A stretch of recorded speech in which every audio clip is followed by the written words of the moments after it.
Assalamualaikum warahmatullahi wabarakatuh. Di sini saya akan mencoba menjelaskan merakit komputer dengan aplikasi Cisco. Langsung saja ke bagian tes. Di sini ada beberapa bagian-bagian komponen untuk merakit komputer.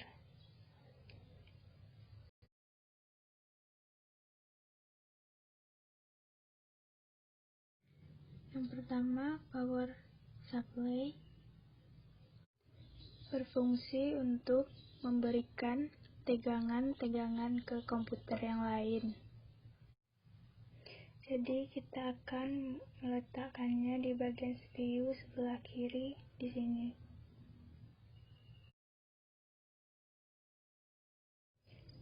Setelah itu kita akan kasih skrup supaya tidak lepas.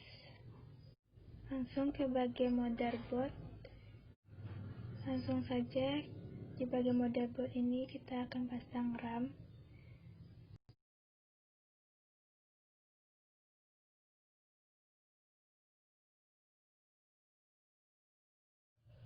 Di bagian sini dan paskan, lalu kita tancapkan.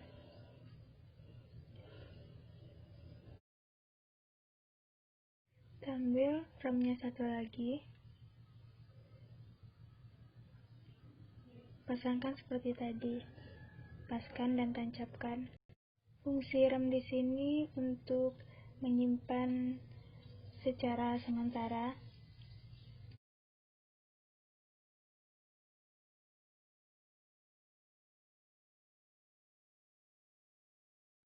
Setelah itu kita akan memasang CPU yang sering disebut dengan prosesor, berfungsi untuk mengontrol sebuah jalannya sistem komputer, dan sering juga disebut sebagai otak sebuah komputer. Kita akan letakkan di bagian sini, lalu tutup dan kunci. Setelah itu saya akan kasih thermal control. Itu sendiri berfungsi untuk menyalurkan panas di prosesor tersebut dan disalurkan ke heatsink di sini. Kemudian kita rekatkan bagian-bagian sampingnya. Ini sendiri berfungsi untuk mendinginkan sebuah komputer supaya tidak panas.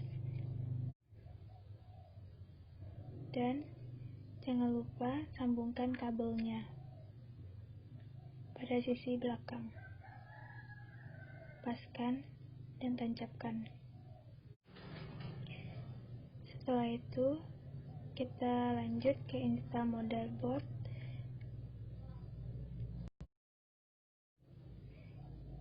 Lalu kita letakkan ke bagian CPU.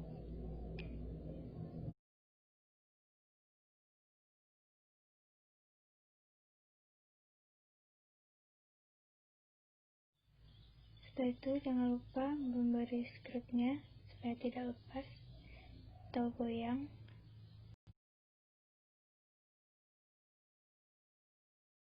Lalu kita langsung masuk ke bagian N. Kita akan memasang NIC, berfungsi sebagai jembatan komputer ke jaringan komputer. Dikasih skrupnya.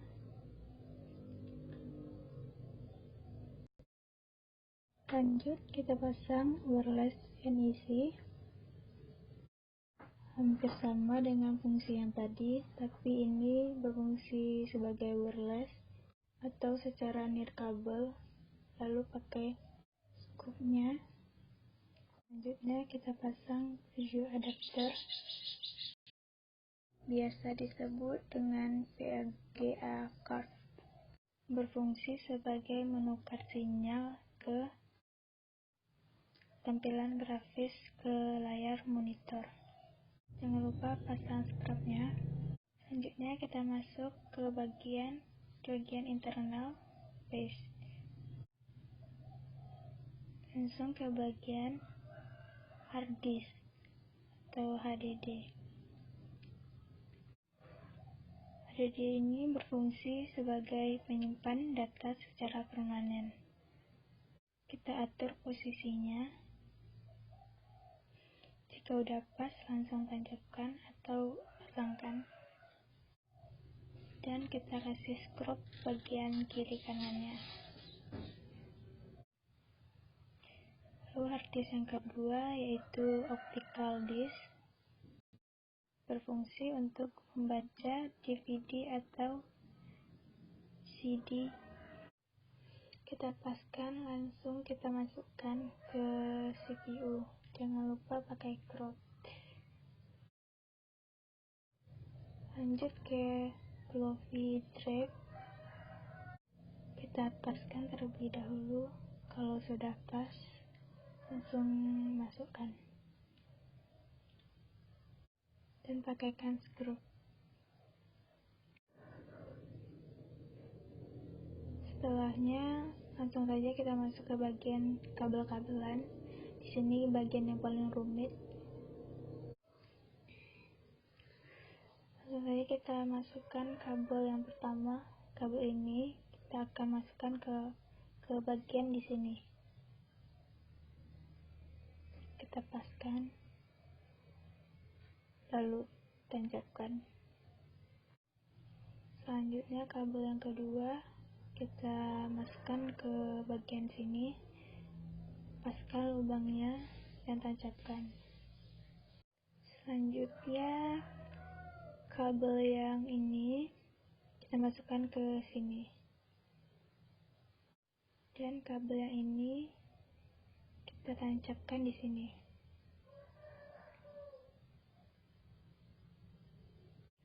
Selanjutnya kabel ini kita tancapkan di sini.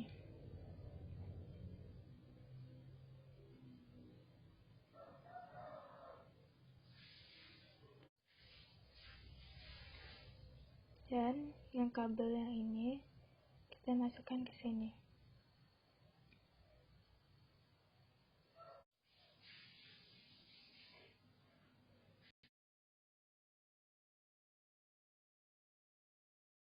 Berikutnya pemasangan patah kabel. Rumahnya di sebelah sini. Paskan bagian chipnya, lalu tancapkan. Lalu kita sambungkan ke atas. Paskan bagian lubangnya. Kalau sudah pas, langsung masukkan.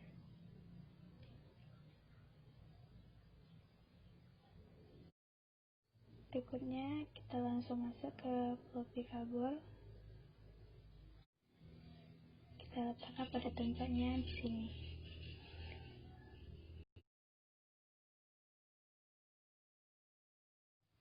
Lalu bagian bawahnya kita sambungkan ke sini.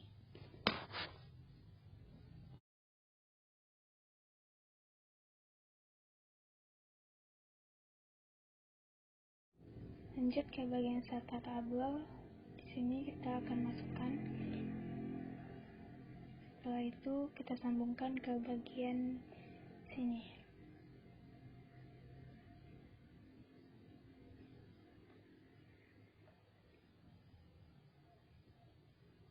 Kita paskan terlebih dahulu dan masukkan. Kabel ini tempatnya di sini. Kita masukkan di sini. Paskan dan tancapkan. Nah, semuanya sudah terpasang dan siap. Berikutnya kita tinggal memasang casingnya bagian belakang CPU. Kita paskan. Dan jangan lupa masukkan bautnya supaya tidak lepas dan kokoh. Setelahnya kita kita langsung memasang kabel monitor. Kita taruh di bagian belakangnya, kita paskan terlebih dahulu dan tancapkan. Jangan lupa kita kencangkan. Berikutnya keyboard kita paskan ke warna yang sama dan masukkan. Langsung masukkan kabel mouse ke warna yang sama dan tancapkan.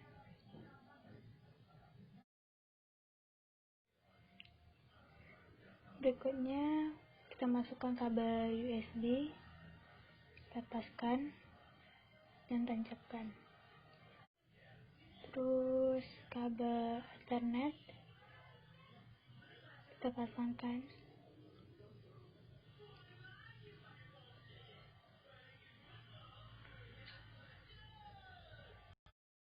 Setelah itu kita pasangkan wireless antena.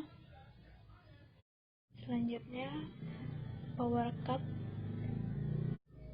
Nah, ini berfungsi untuk menyambungkan CPU ke jaringan listrik. Setelah itu perakitan komputer kita sudah selesai atau bisa langsung kita gunakan. Baiklah, hanya sampai di sini penjelasan perakitan komputer dengan aplikasi Cisco IT Essentials Virtual Desktop yang bisa saya sampaikan. Wassalam.